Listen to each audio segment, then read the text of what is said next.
Mary comes with props.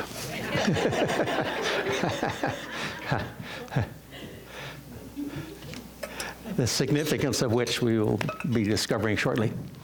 On the drive up here, Mary and I were just visiting about how many people were going to be here tonight. It's a big crowd, and we found that kind of fascinating. But Mary made this observation. The husbands are looking for a cheap date. So we can all, husbands, we can mark this one off the calendar here. All of us have stories to tell, how God has knitted our life together. Those stories are like jigsaw puzzle pieces. By themselves, they don't really make much sense. But when you start putting those puzzle pieces together, a picture starts to emerge. Some of those puzzle pieces are hard. Some of those puzzle pieces are confusing. Some of the puzzle pieces are ugly. But most of them are beautiful. And as those puzzle pieces are being put together, a picture of our life emerges. The glorious news is that God is working all things together for good to them that love Him. And so these extraneous stories, which all of them are small, insignificant, and yet they are the foundation of the life that we live. And that's true for every person here who loves Jesus. Isn't that why you like that we've been married 50 years? Because then we can look back and, that thing that happened, that was important. Exactly.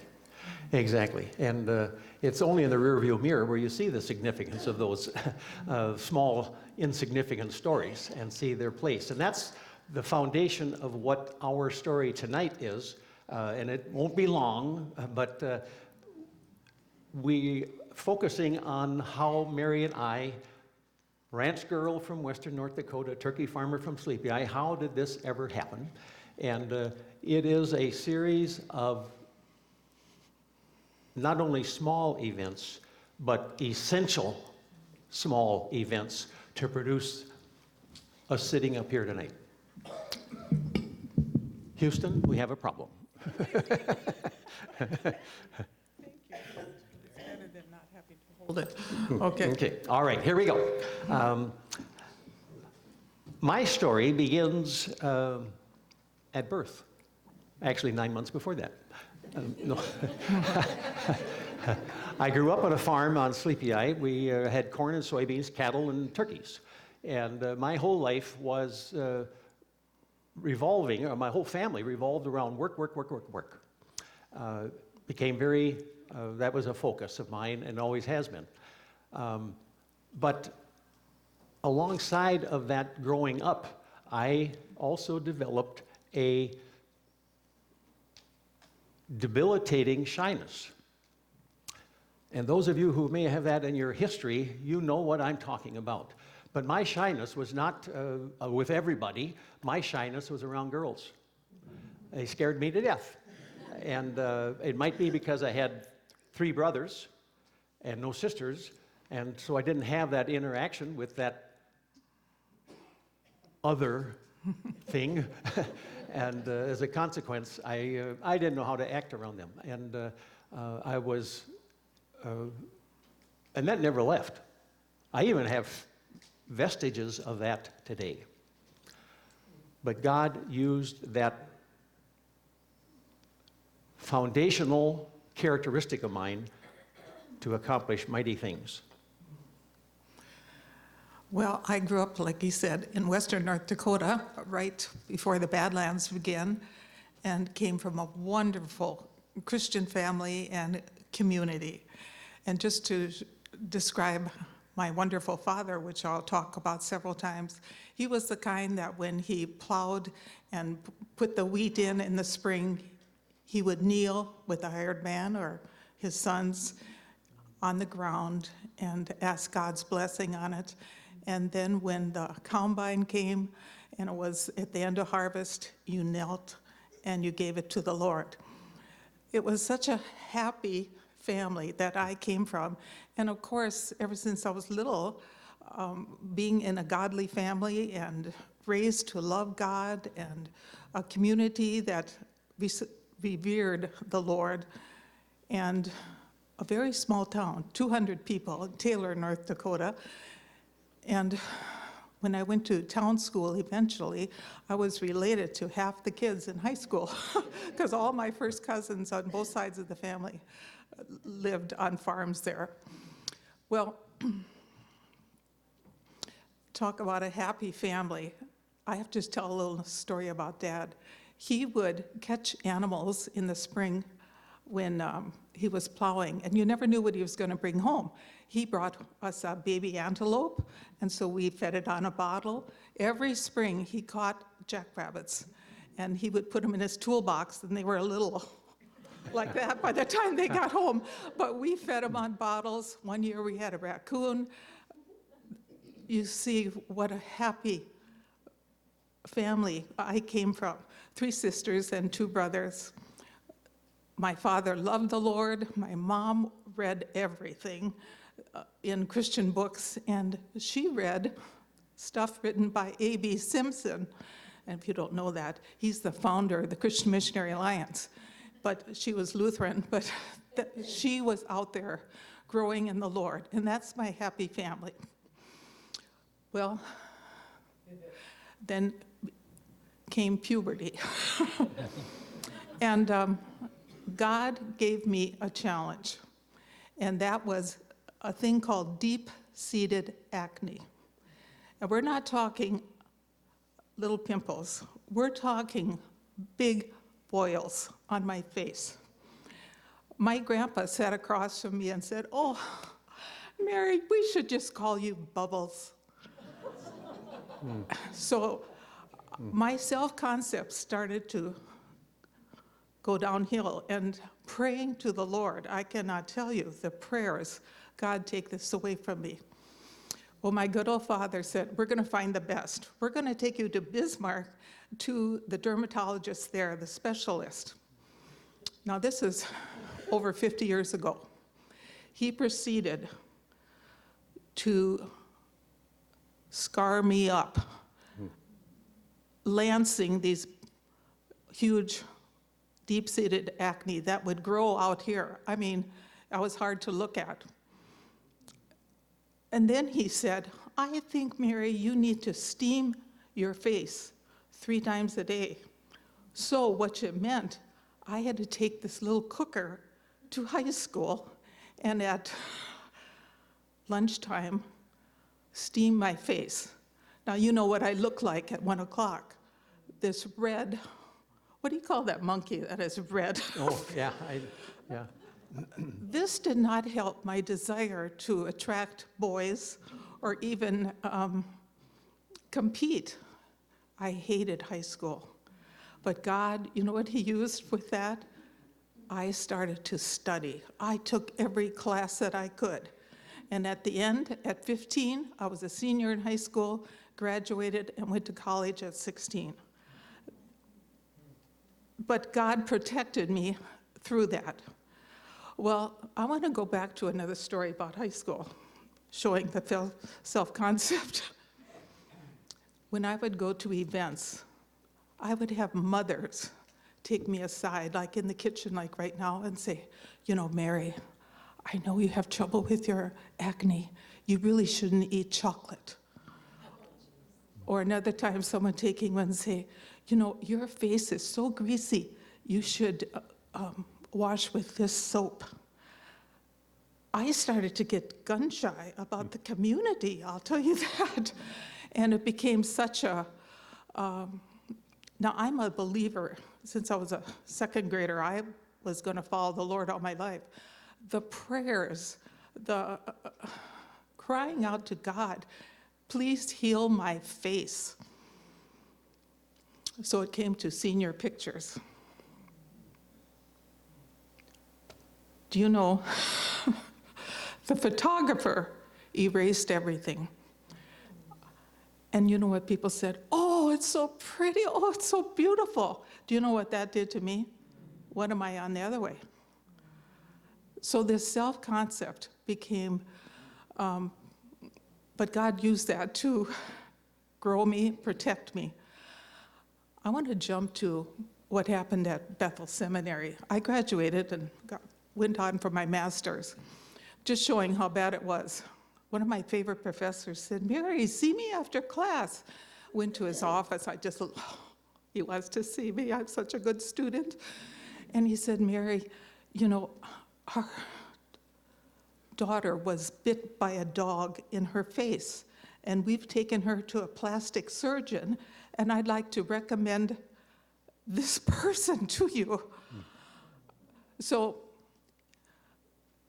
this was the challenge that God gave me and kept me till I found a man when I was 26. But just one other story, and that's enough about my acne, is that my dear aunts got involved when I was at St. Paul Bible College. And they said, you know, we're going to visit you when we're in St. Paul, and we're going to take you to this evangelist that has the gift of healing. I cannot tell you what these kind of situations did to me. We did go to him, and he did pray for me.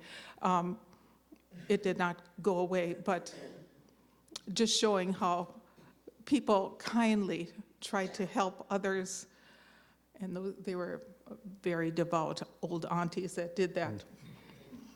I forgot one other thing. During this time, the one time St. Paul Bible College sent their singing group to North Dakota, to Hebron, which was 30 miles away from us, my dad, who was the Luther League sponsor, took the Luther League to hear this choir. And that's when I was a senior. And I thought, this is a small school. There's only 400 people. And look at the music. I love music.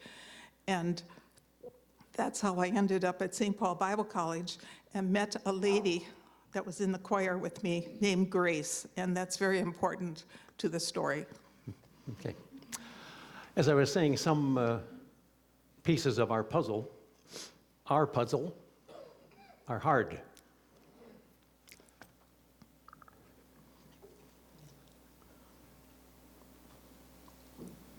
But in the hand of God,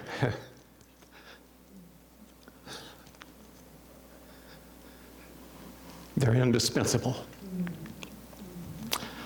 Now, my shyness. I didn't view my shyness as hard by any means. But what I do in retrospect is I see what was happening. My fear of girls was because I was so afraid of being rejected by girls. It wasn't because I wasn't aware of girls and enjoyed them as much as anybody else, looking at them from a distance. But that trauma that my imagination had built up kept me from expressing any interest, going on dates with girls. I went all through high school, and any conversations that I had with them were just awkward. And I am sorry. Anybody have any suggestions? Because these are important. Now, I pushed the arrow, and it worked a couple of Sundays ago. That's the one I'm looking for. What did you do? Switch on the side. Well, I turned that on too, but it must shut off automatically. At any rate, if you can see, this is me. You won't believe, there aren't too many characteristics alike here, But what I would like you to do is examine this picture of me. I want you to note a couple of things. Notice my eye contact with this girl. Boy. Notice this silly grin that I have on my face. This is an awkward grin. This isn't a happy, cheerful, let's get to know each other grin. Notice how I hold this girl's hand. It's a one-finger hand. I don't hold his hand like most men would. I hold it with one finger. She puts it on, and I think I'm giving her a FFA sweetheart ring, I think is what's happening here. This is a picture of me and the depth of my shyness around girls. It was an awkward time. Also found that the caption on the picture, winners of Sleepy Eye, plural winners. Jody was a winner. She was the FFA sweetheart. This did not describe me. I was not a winner.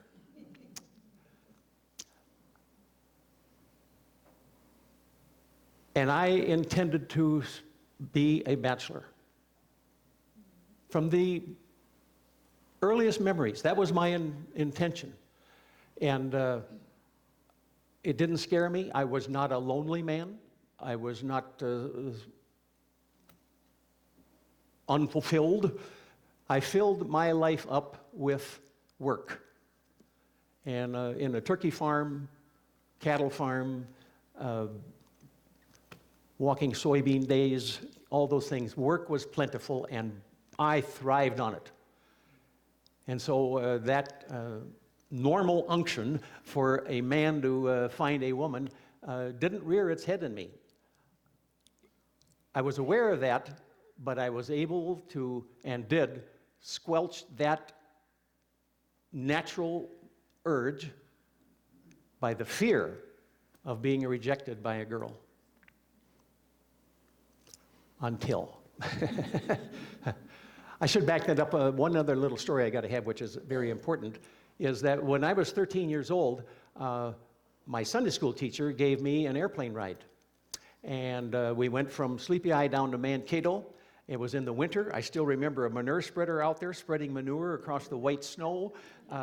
It was just a thrill to see the world from the perspective of God, from God's perspective.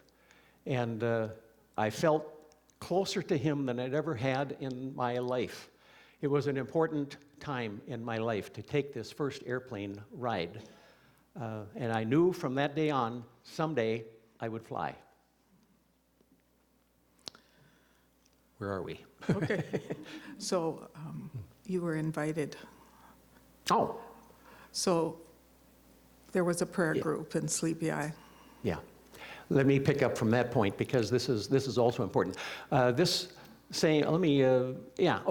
The guy on this picture is the guy that gave me the first airplane ride, but he also was my Sunday school teacher, and after I became a pilot, he was very helpful in me in becoming a better pilot, and he invited me to a flying dentist trip in the Sierra Madre near Oaxaca, Mexico. It was a National Geographic trip, I'll tell you. Really, really was. And he invited me there along with the local physician, who were on a dental mission trip and a medical mission trip to the most remote part of Mexico you could possibly get, only accessible by getting to the village with an MAF, a Missionary Aviation Fellowship plane. During that time there, one of either Pat or Carol asked me if I was dating anybody. Now, I'm 26 years old at that time, and I told them I was not, and had no desire to. I just remember that conversation happening. That was the end of that conversation. I never brought up again. Well, somebody told somebody that Paul isn't dating. And Lee here, the wife of Pat, was part of a women's Bible or women's prayer group that met in Sleepy Eye, And if anybody knows, women's prayer groups don't just get together to pray.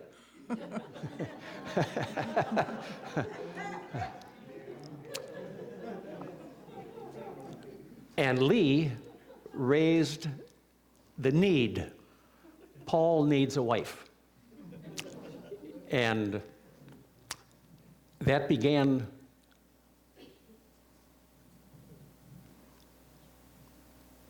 something. And what it began, I guess, let me go. Grace was in the same prayer group. Yeah, The good. girl that I was in girls' choir with had married the physician in Sleepy Eye and was in the same interfaith prayer group. And she said, I know just the one. So they started praying that Paul about this. And so the men got involved, inviting you. Yeah. Now, I was in the, this is the couple here. Grace knew Mary. I knew Carol Galvin from our trip down to Mexico, and we were also in a Wednesday morning, early morning Bible study together. And as we were leaving one morning from the Bible study, Carol called over to me and said, Paul, would you be interested in meeting a friend of Mary's? Grace's, a friend of Grace. Yeah, excuse me. Yeah, a friend of Grace's. Just in the end of that. Well, what my shyness also extended to my my incapability of saying no to anybody. I didn't want to be rejected by anybody, I guess. I needed counseling. I needed counseling. I see that in retrospect. But I didn't, my lips were saying yes. I would be willing to do that. My heart was saying no, no, no, no, no, no, no. But as a consequence of that, Carol reported that to Grace, and Grace took it from there. So you could say that Lee Crott raised the need. Grace Galvin raised the candidate. And Carol raised the dead. So I had put this on the altar so many times. Lord, I want to be married. I put it on the altar.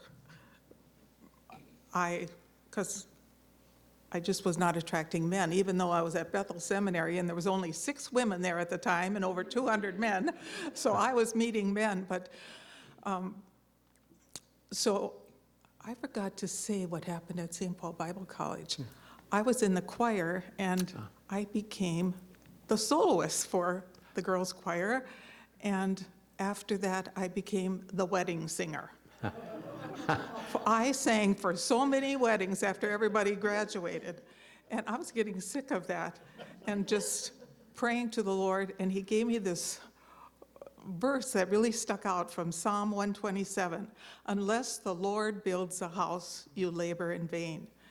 And so when Grace wrote to me and said about this farmer, I said, unless he writes to me and says he wants to meet me, I'm not going to get involved, unless the Lord builds a house. And she wrote back and said, there is no way. He's going to write to you. So I said, okay, I will come to Sleepy Eye for this blind date. So the blind date happens several months later, which was probably good.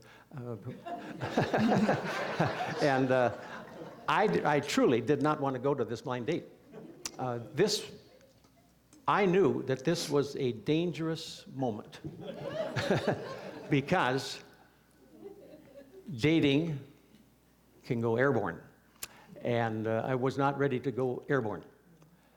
Now, and I should back up here too. I became a Christian in 1965 at the University of Minnesota. And so my determination to remain single, there was a crack in the door.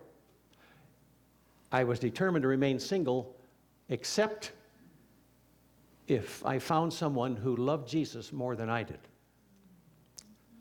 That was my one and single only requirement. that actually raised the level of my bachelorhood even further. Not because I was such a wonderful, glorious Christian, but not only did I not know any girls, I didn't know any Christian girls. And so there was no, I could rest in that without real. So when this friend of Mary's, who was at St. Paul Bible College, and I now found out she was a graduate of Bethel Seminary, and she was a soloist in churches and in her choir. All of this was raising my awareness that this could be a girl who loved Jesus more than I do. Well, even though that would make her a candidate, it also made her more scary than ever. And so it was with dread that I went up the steps to the Galvin's house for the blind date meeting. Which was a fondue. This is the genuine pot. That's how Grace arranged the evening. And so when I went up those steps, Grace Galvin met me at the door. She invited me to put my coat in the closet, and I have this vivid memory how warm it was in the closet. There must have been heat pipes going there, and I wanted to stay right there. I did not want to come out, literally, but you do what you got to do. And so I came out of the closet, and there was Mary, and I think you were dressed in a pink sweater, and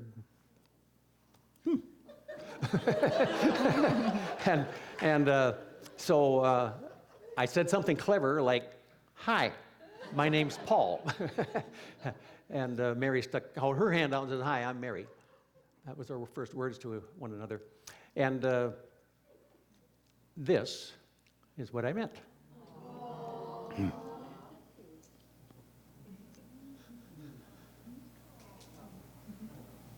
She was a perfect candidate to reject me. And so my determination to not pursue any girl, even when they love Jesus more than I do, remained in force. And that night, after our fondue, we had a very pleasant evening. It was easy. There was no angst in me. It was just an easy evening. But as I left the Galvin house that night, if I didn't say it, I remember thinking it, I'm safe. And so I left without any unction to make any further contact. And I liked him right away. And so I started a prayer chain. Now, I know a lot of Christians by now, and my family is all over the United States. And a guy and his wife, he became the president of the Christian Mission Alliance, Paul Bubna. They were in on it too. And we all started praying because there was no way I could have another blind date. You know, I'm in the cities, I was working at a church, and he's down there. And so the prayer request was that God would bring me to his mind. And it took what happened next. Yeah, it was, that was a historical chapter in my life to meet the first girl I ever have met on that kind of a foundation. And I wasn't giving it another thought until I started. That description is exactly what happened. Mary started coming to my mind. Really out of the blue? No, in retrospect, we see out of heaven. And it came to the point, and we're talking about like a week time of coming to my mind, and it was on a Tuesday. I prayed that God would arrange But another. that was 6 weeks in between. Yeah. It's not overnight. Yeah, it wasn't last week. It was 6 weeks from the meeting to coming to my mind. I think that was 5 weeks, but to actually praying that prayer that God would arrange a second meeting. And I did that because I did not have any courage to call her, to put myself on the line again, to or not again, for the first time, of being rejected. And so if God would arrange a meeting, okay, if you could do that, God, I'm willing to follow where you lead. And that was on a Tuesday. On Wednesday morning, I went to it was a conference for juniors and senior high youth workers, which I was now fully invested in a youth ministry to high school kids, junior high kids in Sleepy Eye from a whole variety of different churches. And so I agreed to go to that when I was invited by Jerry Lockhart, who just so happened had recently been invited to be, hired to be the youth pastor at the Methodist Church in Sleepy Eye. Well, he was so recent that his stuff hadn't come down from Sleepy Eye yet, so he asked me if I would care to go to this junior high conference. That wasn't Jerry's motive at all. He needed a pickup. He needed some help to haul his stuff down, and if Jerry Lockhart hadn't been at the Methodist Church, I wouldn't have been at this junior high, but somebody else was. And this was at a Catholic Seminary? Yeah. Yeah.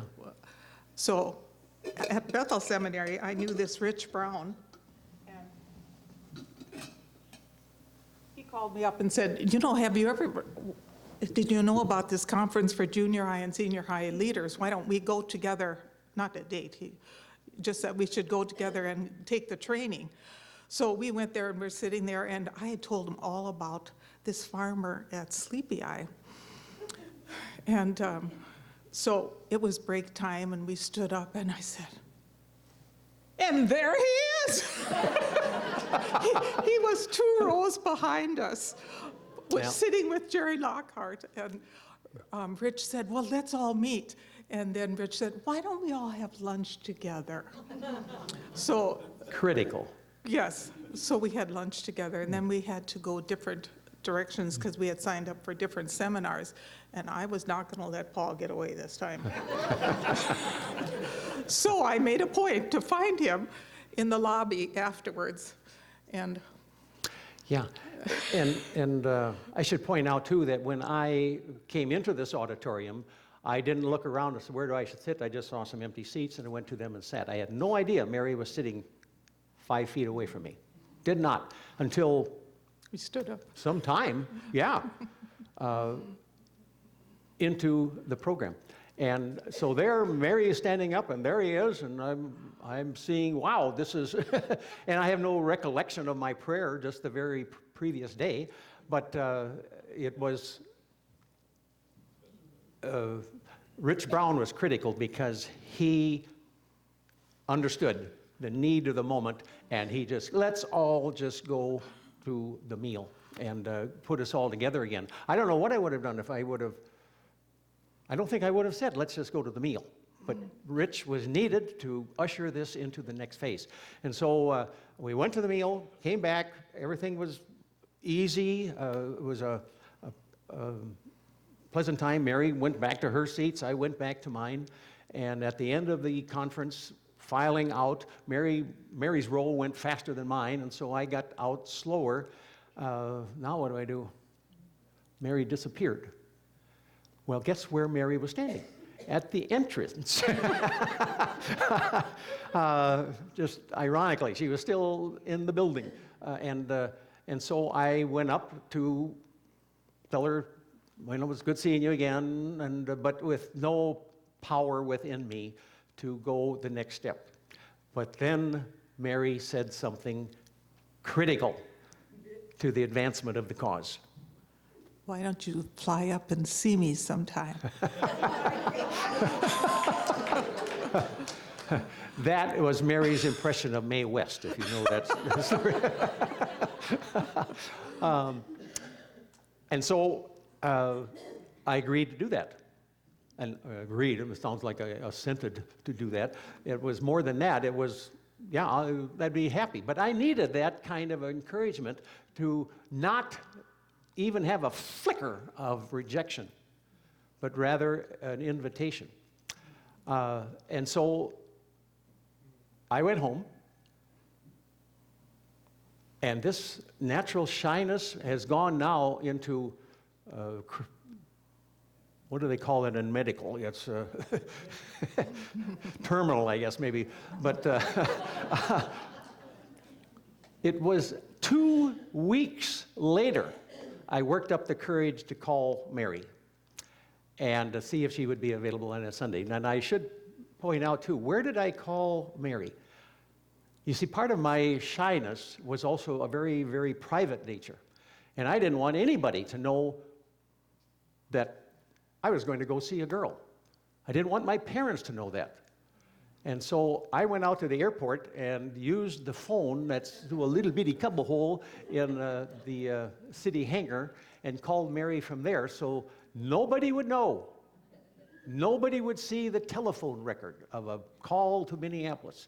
And so I made that call from the Sleepy Eye Airport, and we made an arrangement to meet at the downtown St. Paul Airport, and Mary came. Now, I had planned ahead on this because there was an FFA banquet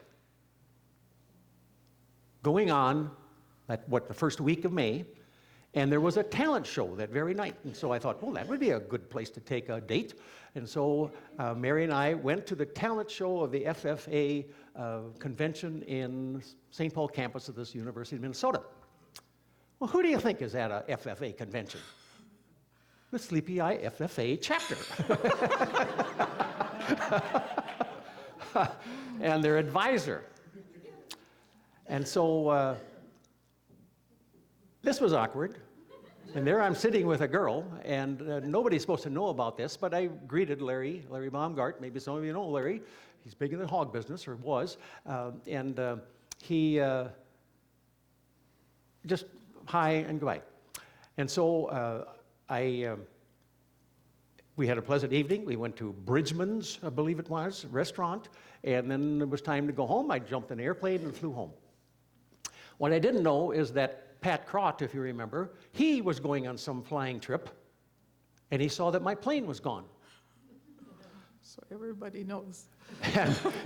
And when he came back, my plane was still gone. And then word got back where I was. Larry Baumgart had told that We're sleepy. told Pat that we saw Paul at the Sleepy or the convention with a girl. So Pat knew when I left, he knew where I was going, and knew approximately when I got back, and what I was doing when I was gone. So there went my well-laid plans of anonymity. But it was part of who I was. I needed counseling. I see now. Okay. Okay. I think we should condense the next one. Okay, well, we go really fast now. Yeah, okay. Because I was a slow starter, but a fast mover. Go ahead. He was fast, but I want to, so all those years that I couldn't attract men and watched everybody go to the banquets and to the proms and to the dating on Saturday night and the sock hops, I dated in the clouds. I kissed in the clouds. We flew so many, all the dates were on an airplane. Yeah. So God redeemed and rewarded my faith at the end. It was a wonderful romance. But Paul's a fast mover. And so when I invited him to come to North Dakota, and we went, this is on the hill that overlooks our farm and our Herefords and things, and Paul got carried away. No, let me back up there. That's that's a prejudicial way of saying it. You know, this was 2 months after we had our first date, just 2 months. And but we were now dating once a week, and maybe even twice a week, and occasionally I would fly up. And but we never had talked about where this was going. That wasn't fair. And it wasn't, and I sensed that. Mary needs to have some assurance that I'm not just a dater. And so on this little hilltop with Mary's farm in the background, where she had grown up, I told Mary that I can't ask you to marry me right now because I needed to bring my folks into this, that they understood what was going on, but I will someday.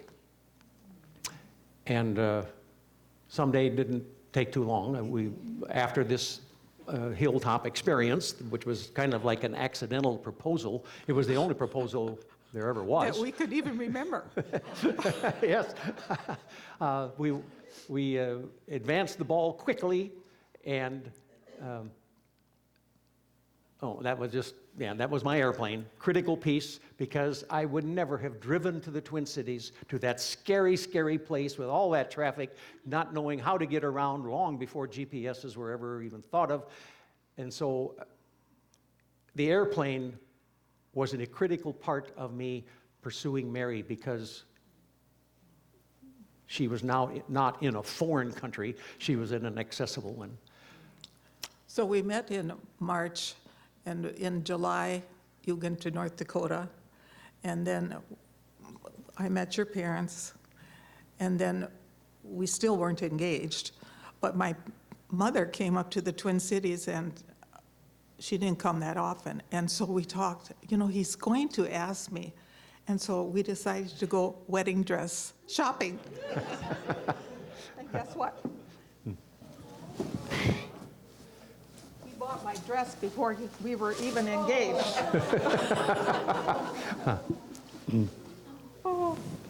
Oh, it was so beautiful, let me tell you. $125. Downtown Minneapolis, 50 years ago.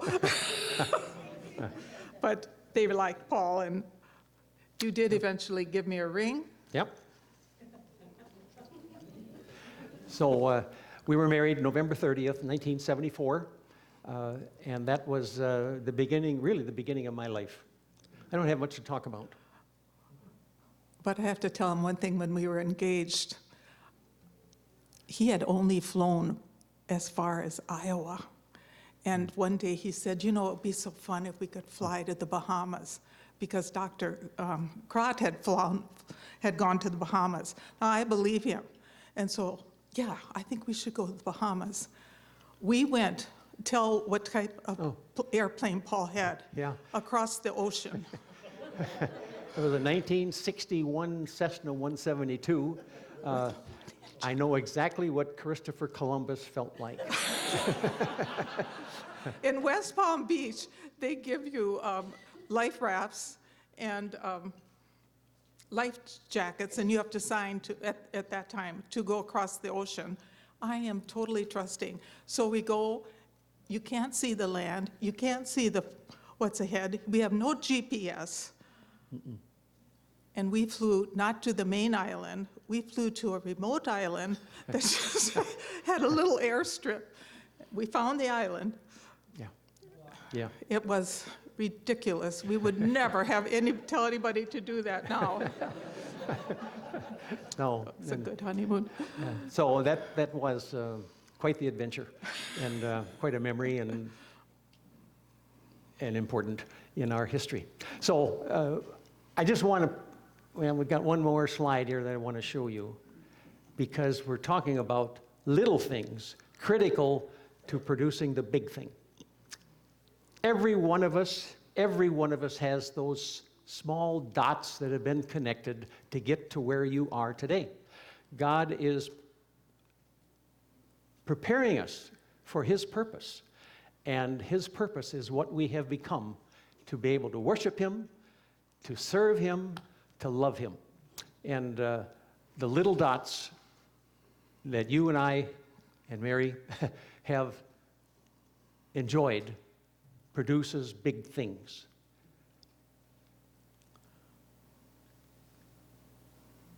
Okay. Yeah, There's one in here that's important. I don't know where it went, but it's not there. the last one? Well, let's just keep going. Anyway, these are all the little things you can read fast, because all of you are incredibly smart. There it is. That's my clan. Yeah. Yeah. We had 7 kids, 17. 17 grandkids. The life of adventure I began to say earlier was my life began when God put my pieces of puzzle with Mary's pieces of puzzle. We've been on an adventure for 50 years. We have so many examples of little things being put together for big things. And it's been a thrill. And I believe that when we follow God, I know it's because it's promised in the scriptures, when we follow God with all of our heart, soul, and mind, when we love him to that extent, he rejoices and frolics in putting the pieces of our life together to create good. And He did. it's worthy of worship.